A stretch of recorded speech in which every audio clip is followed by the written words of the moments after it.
Hello dear friends, तो मैं हूं आरती। संस्कृति आईएएस के यूट्यूब चैनल पे आप सभी का स्वागत है। मैं हाजिर हूं एक नए विषय को लेकर के। तो सुप्रीम कोर्ट के द्वारा यहां पर एक और नया फैसला दिया गया है कि पत्नी अगर पति के साथ नहीं रह रही है तो क्या वो गुजारे भत्ते की मांग कर सकती है, क्योंकि हमारे यहाँ पर विशेष विवाह अधिनियम के तहत ये नियम कानून है कि अगर आप गुजारे भत्ते की मांग कर रहे हैं तो आपको पति के साथ ही रहना होगा या आप उसके साथ ही रह रहे हो, उसके बाद ही यहाँ पर चीज़ों की मांग कर सकते हैं। देखिए आर्टिकल क्या है, अलग रह रही पत्नी भी ले सकती है भरण पोषण। तो यहाँ पर मामला क्या है, हम इसको समझने का प्रयास करेंगे कि आखिर से सुप्रीम कोर्ट ने जो है नियम कानूनों में कुछ बदलाव क्यों किया है। क्या ये पहली बार है कि सुप्रीम कोर्ट ने कोई ऐसा डिसीजन दिया है या फिर जो है सुप्रीम कोर्ट या किसी राज्य के हाई कोर्ट ने ऐसा कोई फैसला दिया गया। तो हाँ, यहाँ पर जो है बहुत सारे मामले इसके पहले भी ऐसे आ चुके हैं जहाँ पर सिचुएशंस के हिसाब से यहाँ पर निर्णय दिए गए हैं। देखिए लिखा है, हाल ही में सुप्रीम कोर्ट ने एक फैसले में कहा कि यदि पत्नी अपने पति के खिलाफ वैवाहिक अधिकारों की बहाली के आदेश के बावजूद, ये क्या होता है वैवाहिक अधिकारों की बहाली, मतलब जो है दोनों साथ नहीं रहना चाहते हैं लेकिन जो है डिस्ट्रिक्ट कोर्ट हो गया या फिर जो है पारिवारिक जो न्यायालय होते हैं वो बोले कि आपको साथ में ही रहना है, फिर भी जो है पत्नी या पति में से कोई एक ऐसा हो जो बोले मुझे साथ नहीं रहना है। ऐसा सिनेरियो बनने के बाद अगर फिर जो है यहाँ पर भरण पोषण मांगा जाता है तो क्या है, यहाँ पर साथ रहने से इनकार करती है तो भी वह सीआरपीसी की धारा 125 सब आर्टिकल 4 के तहत, 4 नहीं मेंशन किया है फिर भी आप जो है मेंशन कर सकते हैं, तो 125 का जो 4 भाग है के तहत भरण पोषण का दावा करने की हकदार है। यहाँ पे मैं समझाऊंगी कि हकदार बनने के लिए क्या क्या यहाँ पर जो है सिचुएशंस होनी चाहिए, क्योंकि नॉर्मल सिचुएशन है, आप बिना बात का लड़ाई झगड़ा कर रहे हो, कोई भी ठोस कारण नहीं है, फिर भी पति या पत्नी में से कोई एक जो है साथ नहीं रहना चाहता है, बाद में भरण पोषण की भी डिमांड करे तो जो है कोर्ट मना भी कर सकती है। हाँ, किन कंडीशंस पे बोलेगी यहाँ पर हम समझेंगे। तो देखिए क्या लिखा है, मुख्य न्यायाधीश संजीव खन्ना और न्यायमूर्ति संजय कुमार की खंडपीठ ने जो है यहाँ पर मुद्दे पर जो है विचार किया है। क्या एक पति जो वैवाहिक अधिकारों की बहाली के लिए एक डिक्री प्राप्त करता है, अधिकार प्राप्त करता है कि जो है उसको शादी बचानी है, दंड प्रक्रिया संहिता जो हमारी 1973 की है उसकी धारा 125 की सब धारा जो है 4 के आधार पर अपनी पत्नी को भरण पोषण भुगतान करने से जो है मना कर देगा या जो है आज़ाद हो जाएगा यदि उसकी पत्नी जो है उसके साथ रहने से जो है मना कर देती है। तो यहाँ पर जो है पत्नी ने मना कर दिया था, उसके बहुत सारे रीजंस हैं। ये देखते हुए कि प्रतिवादी पति ने अपनी पत्नी अपीलकर्ता को पूरी तरीके से नज़रअंदाज कर दिया। हुआ यूं कि वह प्रेग्नेंट थी, महिला जो थी वो प्रेग्नेंट थी और उसके साथ जो है परिवार मतलब ससुराल में जो है ठीक तरीके से बर्ताव नहीं हो रहा था, बहुत ज़्यादा जो है सफ़र कर रही थी, मतलब बर्दाश्त कर रही थी चीज़ों को। उसके बाद जो है फाइनली पत्नी ने डिसीजन लिया कि वो अपने ससुराल वालों के साथ या पति के साथ नहीं रहना चाहती हैं, वो अलग अपने घर पे जाके रहने लगी। उन्होंने फिर जो है आप न्यायालय में अपील दायर की कि उनको भरण पोषण चाहिए। तो पति ने यहाँ पे बोला कि ये मेरे साथ नहीं रह रही हैं तो मैं सीआरपीसी की धारा 25 के तहत 25(4) के तहत जो है मना कर सकता हूं कि मैं यहां पर भरण पोषण नहीं दूंगा। उसी की सुनवाई पे यहां पर जो है फैसला दिया गया है। पहला देखिए क्या लिखा, हिंदू विवाह अधिनियम 1955 की धारा 9 क्या बोलती है। तो हिंदू विवाह अधिनियम के 1955 की जो धारा है भारत में हिंदुओं के विवाह से संबंधित सभी मामलों को नियंत्रित करती है। इसमें यह बोला गया है कि विशेष रूप से महत्वपूर्ण है क्योंकि ये वैवाहिक अधिकारों की बहाली से संबंधित है।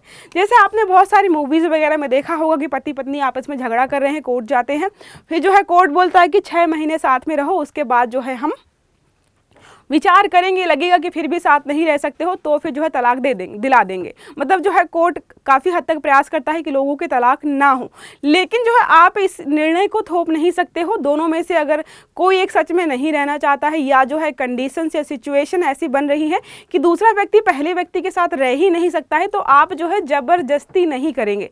तो झारखंड जो है उच्च न्यायालय के द्वारा जो यहाँ पर निर्णय दिया गया उसको जो है सुप्रीम कोर्ट ने बहुत गलत ठहराया है। देखिए क्यों, तो हिंदू विवाह अधिनियम की धारा 9 के अनुसार पहला है कि यदि कोई पति या पत्नी बिना किसी उचित कारण के अपने वैवाहिक जीवन साथी को छोड़कर चला जाए या फिर जो है पीड़ित पक्ष जिला न्यायालय में याचिका दायर करता है। इस याचिका में वह अपने पति या पत्नी को वापस बुलाने का आदेश देने की मांग कर सकता है।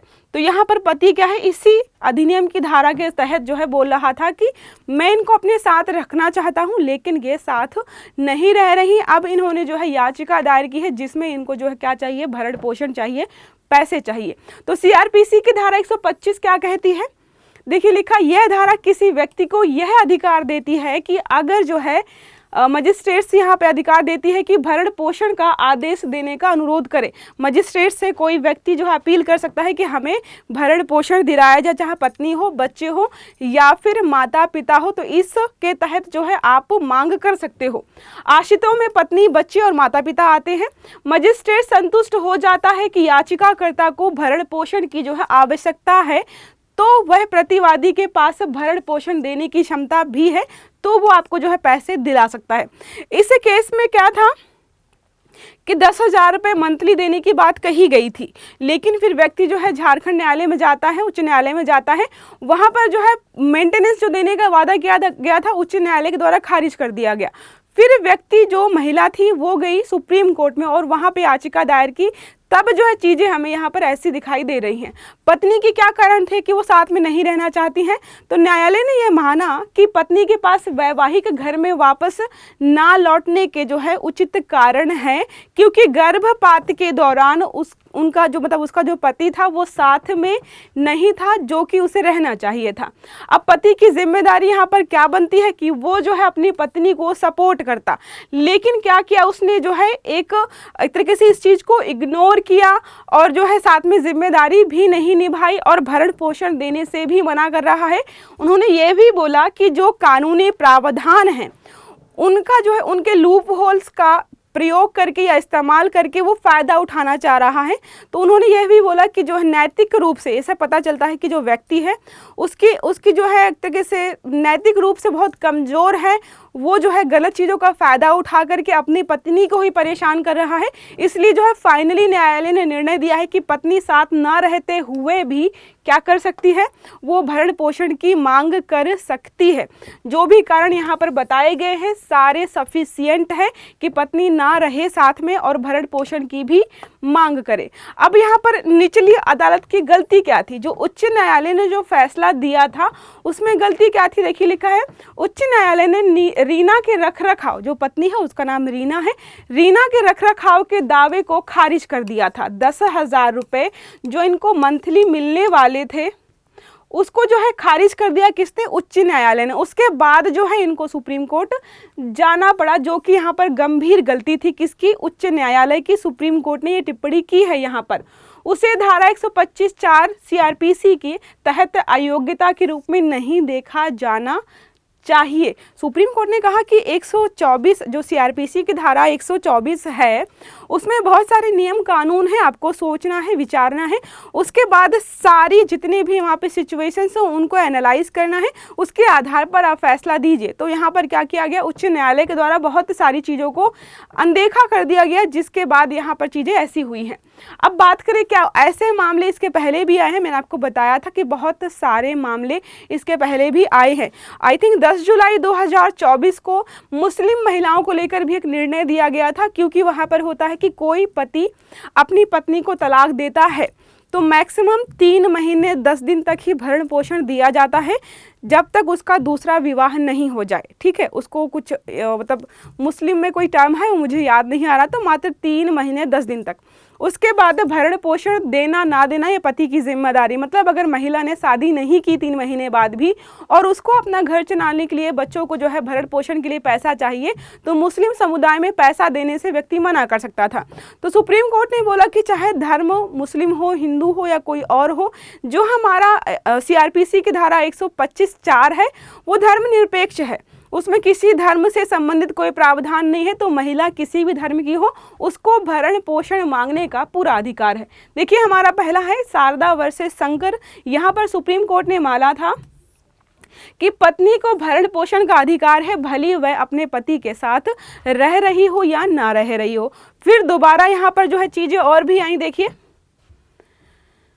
सईदा खातून वर्सेस मोहम्मद अब्दुल का भी यहाँ पर मामला आया था, जिस पर उन्होंने बोला था कि धारा 125 के तहत मुस्लिम महिलाओं के भरण पोषण के अधिकार को यहाँ पर मजबूत किया कि कोई भी धर्म हो, आप जो है भरण पोषण की मांग कर सकते हो।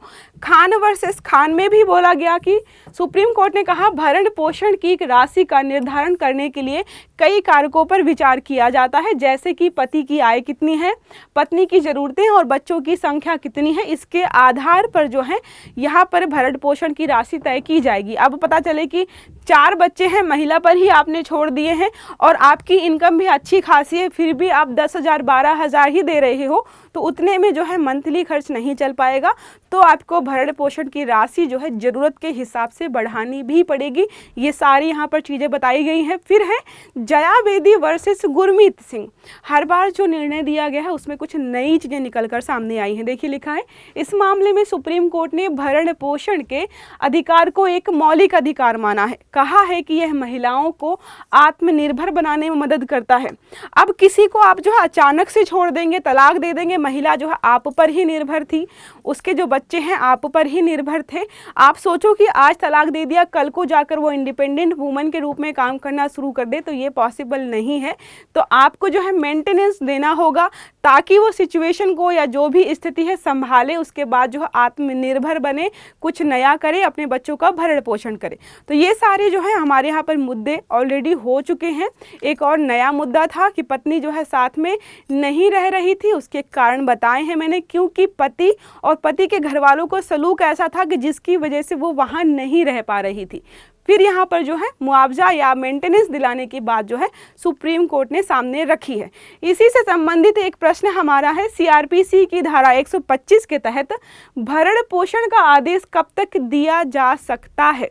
केवल एक बार, केवल 1 महीने के लिए, जब तक न्यायालय उचित समझे, या केवल 1 वर्ष के लिए? तो ये आपके लिए काम है, रिसर्च करनी है। फिर जो है फाइनली मुझे बताना है कमेंट बॉक्स में कि इसका उत्तर क्या होने वाला है। तो ये रहा हमारा आज का आर्टिकल। आई होप आपको समझ में आया होगा। अगर क्लास अच्छी लगी है तो लाइक करिएगा, चैनल को सब्सक्राइब करिएगा, बेल आइकन भी दबाइएगा ताकि जितने भी हमारे आर्टिकल्स हैं वो आपको समय पर मिलें। अच्छे से पढ़िएगा। Have a good day. Thank you.